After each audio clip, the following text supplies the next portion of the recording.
Halo, kembali jumpa dengan saya Setiawan Tiratara dan Iwan to be Millionaire. Kali ini kita akan berbincang-bincang tentang bagaimana mengelola keuangan kepada anak sejak dini. Ya, kurang lebih seperti itu ya Mas. Iya. Nah, judulnya yang tepat apa ini Mbak? Karena kan ini penting, apalagi Mas Iwan belum berkeluarga, baru deketin cewek, ada program pemerintah. Bener, jaga jarak. Baru jauh. PDKT, jaga jarak. Jadi nggak sempat PDKT saya, Wah. Ini apa Mbak? Istilahnya mungkin tips-tips yang jenengan sampaikan. Ini bersama Mbak Ati dari Sekolah Finansial ya. Iya, baik Mas Setiawan, Mas Iwan gitu ya, bahwa pengelolaan keuangan itu kan kelihatan berat banget. Masa anak diminta untuk mengelola keuangan seperti apa? Kok kayak anak akuntansi aja kayak gitu. Nah, padahal sebenarnya ini dari hal yang simpel. Sebenarnya ini sejak dini. Sejak dini itu sejak kapan? Sejak anak usia TK udah bisa dikenalkan. Karena kan paling enggak anak itu dikasih uang saku. Nah, terus ini untuk apa? Sebenarnya kita mau mencari habit, kebiasaan. Kalau dari sejak kecil sudah bisa mengelola keuangan, karena apa? Karena dari sejak bangun tidur, kita tidur lagi, itu ada transaksi keuangan. Kita nggak akan Bangun tidur bilang, ini anak apa Mbak Sure? Bangun tidur lagi. Tidurnya apa? Iya. Kalau anak kan kalau Mas anak Iwan. kecil itu kan biasanya bangun tidur terus mandi. Kalau bangun tidur lagi Mbak Sure. Nah, kalau anak sih memang sekarang orang tuanya ya yang melakukan transaksi keuangan. Kalau memang pakai handphone, lewat marketplace, beli apa kayak gitu. Tapi kita mau mengedukasi dari sejak kecil bahwa yang mana itu keinginan, yang mana itu memang sangat diperlukan kayak gitu. Hanya one and need. Nah, itu harus dibedakan. Keinginan gitu. dan kebutuhan. Betul, iya betul sekali. Jadi memang biasanya dari sejak dini itu seperti apa sih? Ya kita ngajari kalau TK kan, kalau sekarang karena ini ya sekolahnya kan masih di rumah. Jadi nggak perlu uang saku. Itu keluhan anak-anak sekarang. Wah, Rapena nggak dapat uang saku. Nah, gitu. Tapi sekarang ini anak-anak di rumah juga bisa pegang gadget. Terus bisa dengan marketplace sendiri nyari yang disukai juga bisa. Atau lewat ini ya mau beli apapun bisa, beli makanan kayak gitu. Ternyata anak kecil juga sangat bisa banget. Nah, itu kita mulai mengajari bahwa dibedakan antara needs dan want. Perlu itu dari sejak kecil, karena kita pengen ke depan kalau memang bisa mengelola keuangan, bagaimana sih apa memang ini sangat dibutuhkan, misalnya beli minuman kayak gitu. Nah, dengan harga yang lumayan lebih mahal itu kalau di istilahnya ditabung itu sudah sebulan udah jadi berapa. Nah, kayak gitu.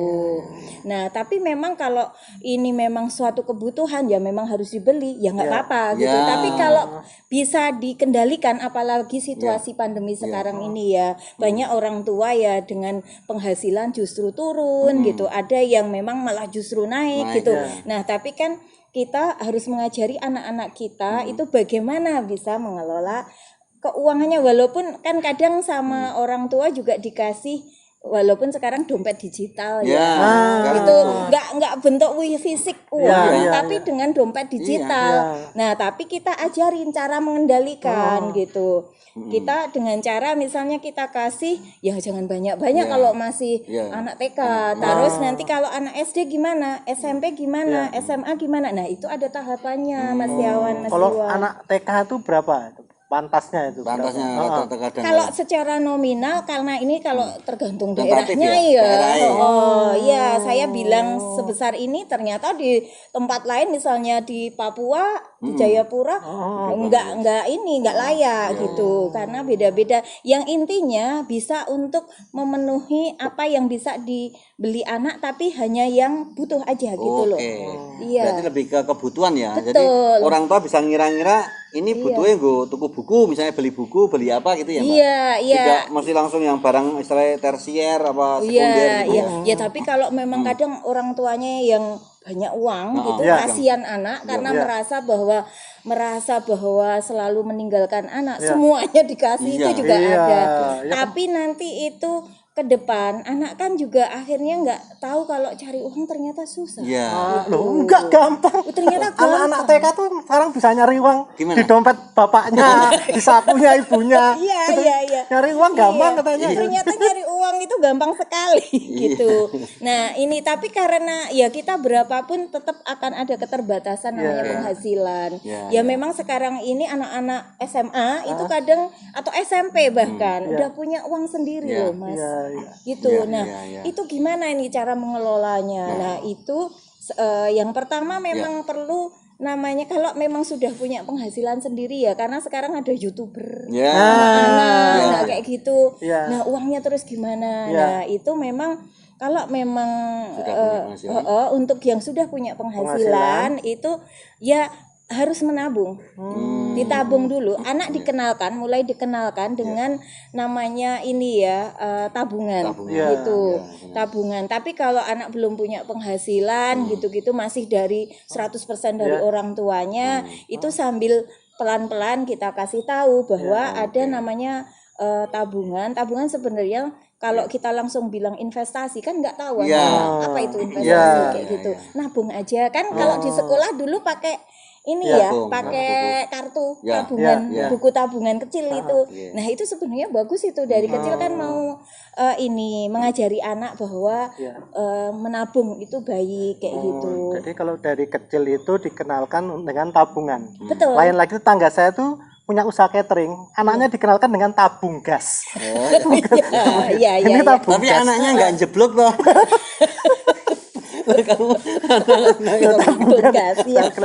Jadi gini ya Mbak, jadi sejak kecil tuh kalau dia belum punya penghasilan alias 100% dari orang tua, dikenalkan gimana menyisihkan dari yang diberikan orang tua. Iya, betul.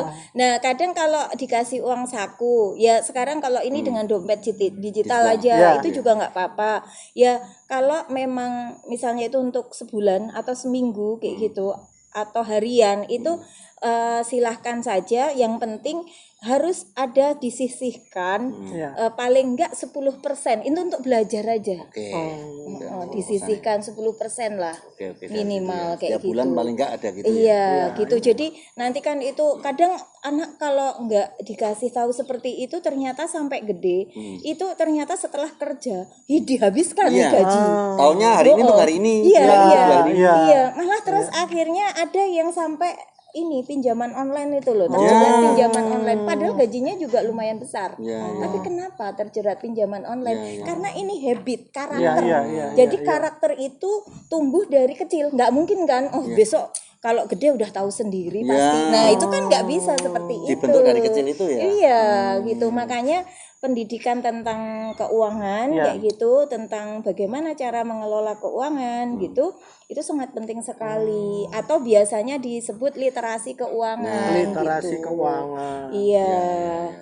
Oke, mungkin bisa kita simpulkan Mbak secara poin garis besar ya. Mungkin sebagai orang tua kita nanti biar sama anak itu makin mengenal bagaimana ngelola keuangan, monggo disampaikan Mbak. Oke, ya. Yang pertama ini kita dari sebagai orang tua gitu mulai mengenalkan kalau ini masih dini, masih kecil ya, itu bagaimana, apa sih arti uang, terus untuk apa, apalagi sekarang kalau dalam bentuk fisik sekarang kan lebih sedikit ya, banyak yang lewat digital, dompet digital. Nah, itu kita ajarin bahwa uang itu sebagai alat tukar. Nah, alat tukar itu tergantung kita memakainya. Itu. Nah, itu disesuaikan dengan needs dan want. Gitu ya. Memang yang dibutuhkan, bukan hanya dari keinginan. Terus yang kedua itu ini belajar hemat. Hemat itu bukan kikir ya Mas. Gitu. Jadi hemat dalam artian bahwa kita akan ke depan itu ingat bahwa kita masih hidup jangka panjang. Ya kita berharap kan. Nah, itu belajar bagaimana akhirnya kita menyisihkan gitu. Paling enggak 10%. Nanti itu meningkat. Nah, lama-lama kalau dia sudah lulus dari kuliah dan sudah kerja ataupun menjadi entrepreneur, mempunyai penghasilan sendiri, itu kan mungkin lebih banyak lagi, tapi sudah punya habit bahwa nabung gitu. Nabung itu macam-macam. Kalau dia sudah SMA, SMP yang sudah punya penghasilan ya mungkin dari online atau apa. Nah, itu kita ajarin bisa kita investasi atau nabung tadi namanya investasi gitu. Investasi kemana? Bisa ke logam mulia, bisa kita ajarin reksadana apa, nah kayak gitu, atau nabung saham gitu. Sekarang banyak literasi pendidikan itu kok tentang keuangan kayak gitu. Nah itu bisa belajar. Anak muda sekarang banyak loh yang udah mulai kenal saham dan betul. Nah itu. Nah terus membuat anggaran. Anggaran itu bukan berarti terus kayak di dunia kerja ya DPR gitu. bukan gitu. Ya pokoknya ini aja dari sebulan itu sebenarnya kebutuhannya apa. Nah, itu dirinci aja. Nah, itu kan kebutuhan mendasar dari anak-anak kayak gitu. Nah, terus nanti itu akan meningkat. Nah, nanti setiap akhir bulan kan itu harus nyatet nih semua pengeluarannya walaupun dari uang saku ataupun uang yang diberikan orang tua yang di dompet digital ditulis saja. Pakai buku tulis, terserah mau pakai gadget juga terserah gitu. Yang penting terekam gitu. Nah, akhir bulan nanti akhirnya ketahuan nih totalnya berapa, ini sesuai nggak dengan budgetnya, dengan anggarannya tadi. Kalau misalnya tidak sesuai, minta tambahan ke bapaknya ya. Iya, kayak gitu.